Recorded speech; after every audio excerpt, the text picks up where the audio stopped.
नमस्ते, maths class में आप सबका स्वागत है। 16वीं प्रश्नावली में अपने 16.1 से लेकर 16.4 तक कंप्लीट हो गई प्रश्नावली। अब मैं 16वीं जो विविध है उसमें से कुछ क्वेश्चन कर रहे हैं। विविध प्रश्नमाला जो है इसकी, उसमें मैं क्वेश्चन ले रहा हूं। 6वां क्वेश्चन है।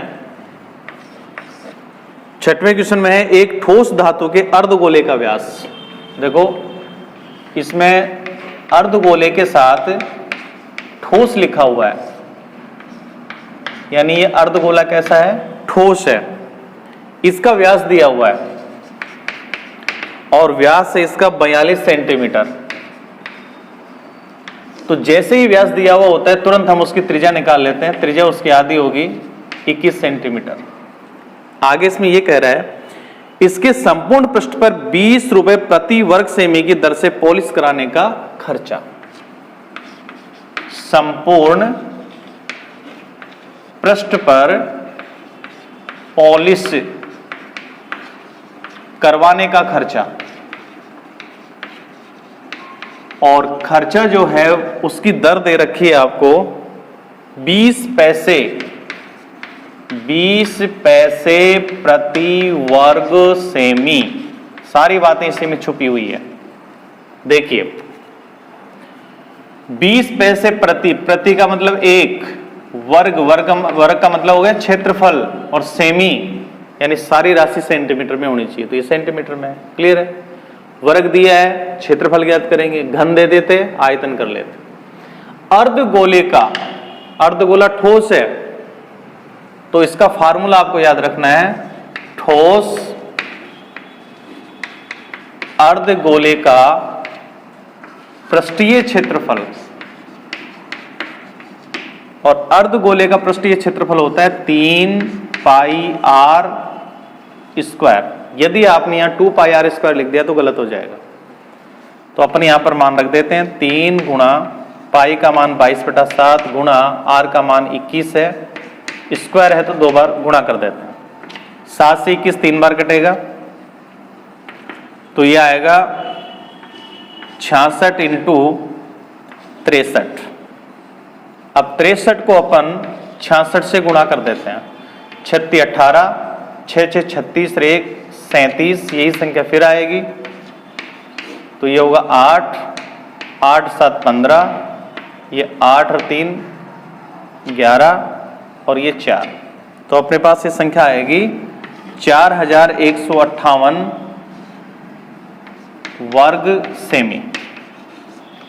ये उस अर्धगोले का पृष्ठीय क्षेत्रफल हो गया। अब इसके पॉलिश करनी है तो पॉलिश के लिए हमें खर्चे की दर दे रखी है, उसके हिसाब से अपन इसका खर्चा निकाल लेते हैं। तो देखिए 20 पैसे है ये, तो 20 पैसे को पहले हम रुपए में बदलेंगे और फिर इसकी गणना करेंगे। तो यहां आप दूसरे नंबर पर लिख दें पॉलिश करवाने का खर्चा। तो देखिए अपने पास इसका क्षेत्रफल आया 4158 गुणा ये दिया 20 पैसे प्रति वर्ग सेमी, 20 पैसे। तो यहां पर ये जो 20 पैसे दिए थे इसको अपन रुपयों में बदल देते हैं, यानी 100 का भाग दे देते हैं। तो अपन इसको ऐसे लिख सकते हैं 4158 इंटू 100 का भाग देंगे तो ये बनेगा 0.20। अब इसको गुणा कर लेते हैं। तो गुणा जब करेंगे तो देखो मैं पूरा ये 20 ही ले लेता हूं। तो पहले मैं इसका 0 लिख देता हूं दशमलव भूल करके, और 2 से 8 गुणा होगा तो 8 दूनी 16, हासिल की 1, 5 दूनी 10, 1 11, हासिल की 1, 2 और 1 3, और 4 दूनी 8, 2 अंक छोड़ के दशमलव, तो ये रुपए में बदल गया। तो इसका मतलब 831 रुपये और 60 पैसे इसका पॉलिश करवाने का खर्चा होगा। तो इस प्रकार आप ये गणना कर सकते हैं। फिर इसका अगला क्वेश्चन लेते हैं। विविध के 5 जो शुरू के क्वेश्चन हैं वो बहुवैकल्पिक हैं, उनको हल करके देखेंगे। अवश्य में आंसर दिए हुए हैं, बाकी हल करने वाले क्वेश्चन ये हैं, उनको भी देखें और इनको भी हल करेंगे। 7वां क्वेश्चन है, देखो ये बहुत अच्छा क्वेश्चन है, कंपटीशन में कई बार पूछा जाता है। एक शंकु, तो यहां देखो 3 आकृतियां दे रखी है, शंकु। दूसरी आकृति दी है अर्धगोला, क्रम भी ध्यान रखें, अर्धगोला।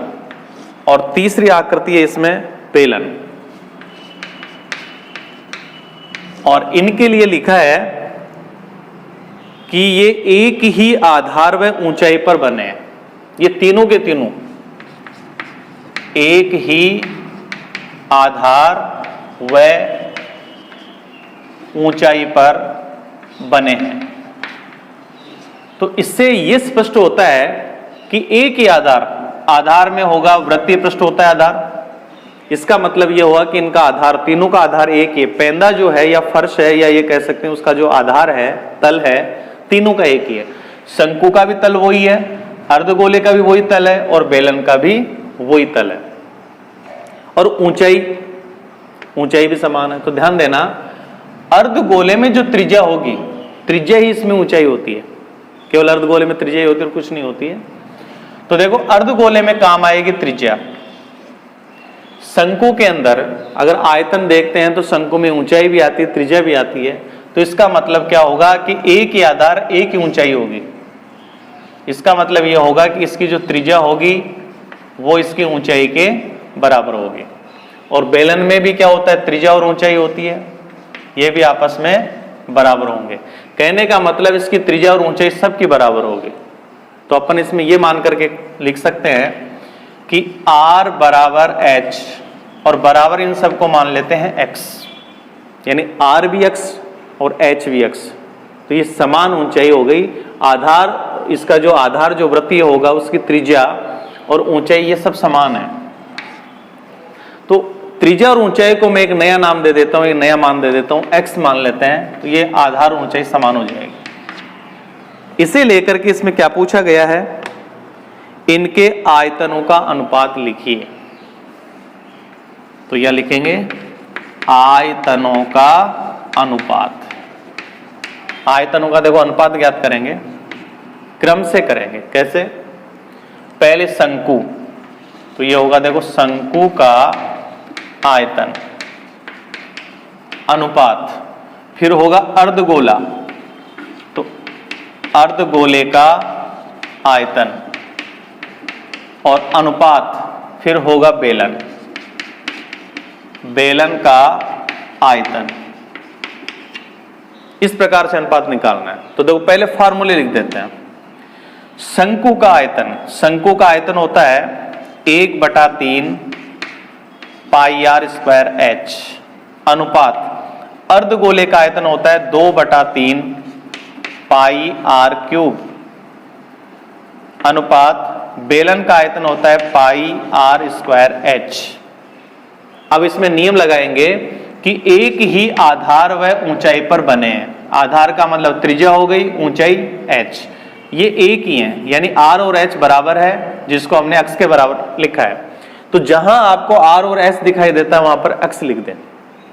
तो अपने पास क्या मान बनेगा, 1/3 पाई इंटू r स्क्वायर को मैं लिख देता हूं x स्क्वायर इंटू h की जगह x, अनुपात 2/3 पाई r की जगह x क्यूब हो जाएगा, अनुपात पाई x स्क्वायर इंटू h की जगह x। तो देखिए क्या बनेगा, 1/3 पाई, x स्क्वायर को x से गुणा करेंगे तो x क्यूब, अनुपात 2/3 पाई x क्यूब, अनुपात पाई x स्क्वायर को x से गुणा करेंगे तो x क्यूब। और छोटी कक्षा में आपने पढ़ा है कि अनुपातों को काट करके सरल किया जाता है। तो देखें यहां से पाई और x क्यूब ये कट जाएंगे, तो अपने पास अंक के मान बचेगा 1/3 अनुपात 2/3 अनुपात 1/1। और इसको आप लघुत्तम लेकर के सरल कर दें, अनुपात सरल हो जाएगा। नहीं आप लघुत्तम से गुणा कर दें तो 3 का इसमें भाग देंगे तो यह आएगा 1/2/3, यानी अपने पास सरल अनुपात आया 1/2/3। अगर एक ही आधार और एक ही ऊंचाई में अगर ये बने हैं तो शंकु का आयतन अर्धगोले का आयतन और बेलन के आयतन में जो अनुपात होगा वो अनुपात होगा 1:2:3। इस प्रकार से आप इसको सरल करें, ये सरल हो जाएगा। 3 आकृतियों का अनुपात एक साथ पूछा इसमें आयतनों का, तो उसको लिख करके और जो नियम दिया था उसका उसमें अप्लाई करके उसका पालन करते हुए ये आयतनों का अनुपात अपन निकालेंगे। अब इसका अगला क्वेश्चन 8वां क्वेश्चन है, ये भी बहुत अच्छा क्वेश्चन दिया हुआ है। एक ठोस पिंड का बायां भाग बेलनाकार और दायां भाग शंकुनुमा है। देखो इसको मैं अगर ग्राफ की तरह बनाऊं तो जैसे कोई एक ठोस पिंड है, इस ठोस पिंड को बनाने के लिए इसके 2 भाग हैं, एक बायां भाग है और एक दायां भाग है। तो इसमें लिखा है कि बायां भाग बेलनाकार। तो देखिए ये तो बायां भाग हो गया, ये दायां भाग हो गया। बायां भाग इसमें दिया है बेलनाकार, ये बेलनाकार है और ये शंकु जैसा है, शंकुनुमा। ठीक है। अब अपन क्या करते हैं कि जब ऐसी आकृति बना दी जाए जिसका बायां भाग तो बेलनाकार बन जाए, दायां भाग उसका शंकुनुमा हो जाए, तो देखिए इस ठोस को बनाने के लिए हमारे पास 2 आकृतियां काम कर रही हैं। एक तो है बेलन और दूसरा है यहां पर शंकु। तो इनकी अपन अलग अलग नाप जो दे रखी है वो लिख देते हैं। और वो क्या दी है? बेलन का व्यास, तो बेलन के नीचे लिख देता हूं व्यास, ये दे दिया 14 सेमी। तो तुरंत हम इसकी त्रिज्या निकाल लेते हैं, ये होगी 7 सेमी। तथा लंबाई 40 सेमी है। बेलन की लंबाई, देखो बेलन की लंबाई यहां ऊंचाई का काम करेगी, तो h बराबर है 40 सेंटीमीटर। अगर बेलन खड़ा है तो ऊंचाई हो जाएगी, पड़ा है तो लंबाई हो जाएगी। और शंकुनुमा यानी जो आकृति है शंकु जैसी, उसका व्यास यानी शंकु का व्यास हमें दे दिया 14 सेंटीमीटर, तो इसकी त्रिज्या हमारे पास हो जाएगी 7 सेमी। और उसकी ऊंचाई h, शंकु की ऊंचाई दे रखी है 12 सेंटीमीटर। तो इस ठोस का आयतन ज्ञात कीजिए। अब जो ये ठोस बनेगा उसका आयतन अपने को निकालने के लिए सूत्र बनाना। देखो पहले तो अपन क्या करते हैं, इसमें 2 प्रकार की आकृतियां होंगी, बाएं पक्ष में दाएं पक्ष में 2 तरह की आकृति मिलकर के ठोस का निर्माण होगा। तो देखिए इसकी त्रिज्या r 7 है और इसकी त्रिज्या r 7 है, सेम है, तो r की जगह r ही रहने दें, चेंज नहीं करेंगे। लेकिन ऊंचाई अलग अलग है, इसलिए आप क्या करेंगे, इसकी ऊंचाई को h1 और शंकु की ऊंचाई को h2 लिख देंगे। जो मान समान होता है उसको अलग अलग मानने की आवश्यकता नहीं है, ताकि सूत्र बना करके उसको हल करेंगे तो सरल रहेगा। एक तो ये बात ध्यान रखें। दूसरी बात है, कुछ ठोस या इस पिंड का अपन एक चित्र बनाते हैं तो वो कैसा होगा। देखिए ये ठोस जो बनेगा उसका बायां भाग बेलनाकार होगा, इस प्रकार से, ये बेलनाकार है, और इसका दायां भाग, इधर वाला भाग, ये शंकुनुमा होगा, ऐसे है, इस प्रकार की ये आकृति है।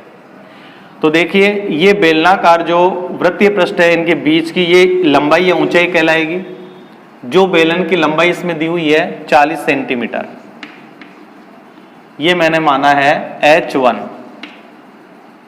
और इस बेलन का जो व्यास है ये 14 सेमी दिया हुआ है, तो इसकी जो त्रिज्या होगी वो 7 सेमी हो जाएगी। दोनों तरफ ये वृत्तीय पृष्ठ शंकु में भी काम कर रहा है, इसलिए शंकु का व्यास भी इसने क्या कर दिया, 14 दिया है। दोनों का सेम ही होगा, तभी ये इसके ऊपर बन सकता है। तो इसकी त्रिज्या भी हमारे पास 7 हो गई।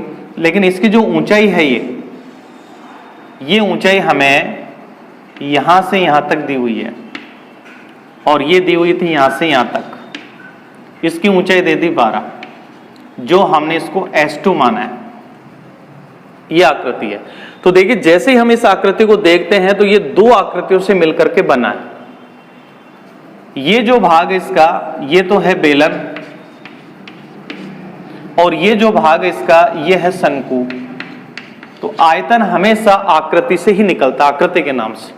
तो ये ठोस का जो आयतन होगा वो क्या होगा, अगर बेलन के आयतन को और शंकु के आयतन को जोड़ दिया जाए, क्योंकि आकृति बेलन और शंकु से बनी है, तो बेलन के आयतन को और शंकु के आयतन को जोड़ दिया जाए तो इस ठोस पिंड का आयतन निकल जाएगा। तो देखो इसका फार्मूला बनाते हैं। ठोस पिंड का आयतन, तो देखिए ये ठोस पिंड दो आकृतियों से मिलकर के बना है, तो यहां लिखेंगे बेलन का आयतन प्लस शंकु का आयतन।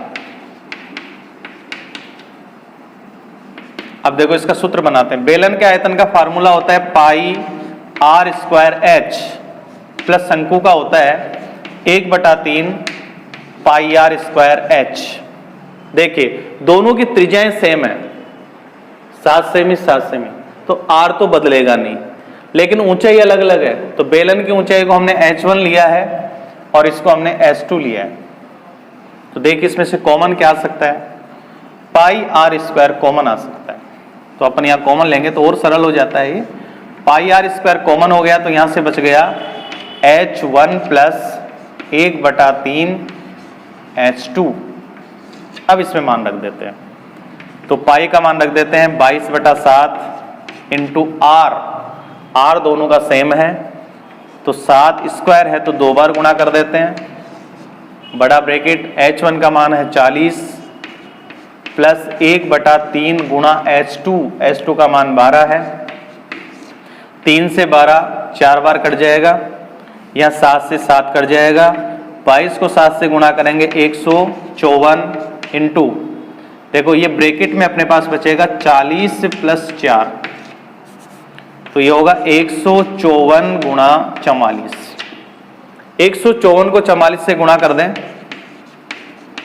तो ये आएगा 416, 5 के 20 रे 21, 4 और 2 6, ये की ये संख्या फिर आएगी, तो ये 6 7 7 6। तो देखिए इसका आयतन आ गया ठोस का 6776 सेंटीमीटर में नाप है, तो घन सेमी इस ठोस का आयतन होगा। तो देखिए बहुत ही अच्छा क्वेश्चन है ये, इसमें कोई स्टैंडर्ड फार्मूला नहीं है। फार्मूला हमें चित्र के आधार पर बनाना पड़ता है, और चित्र के आधार पर हमें इनकी माप भी देखनी पड़ती है। सेम होती है तो उसको प्रतीक एक ही मान लेंगे, अलग अलग होती है तो h1 h2 हमने अलग मान लिया, आराम से ये बन जाएगा। और देखिए जो भी फार्मूला बनाते हैं उसमें अगर कॉमन लेकर के उसको सरल कर लेते हैं तो ये बहुत ही इजी प्रश्न बन जाता है, हल करने में दिक्कत नहीं आती है। तो इस प्रकार यदि आप समझें तो अच्छा रहेगा। एक प्रश्न को देखो इस प्रकार नोट करना बहुत अच्छा रहता है, पूरा क्वेश्चन शॉर्ट में समझ में आ जाता है, और कौन सा मान क्या माने ये भी सामने क्लियर हो जाता है, नहीं तो कंफ्यूज होंगे किसको क्या माने, दिक्कत होगी। तो इस प्रकार से आप इसे सरल करें तो बहुत अच्छे तरीके से आप मेंसुरेशन तैयार कर सकते हो। आज इस वीडियो में इतना ही लेते हैं, अगले क्वेश्चन नए वीडियो में लेकर के फिर शामिल होंगे। तब तक के लिए नमस्कार, धन्यवाद।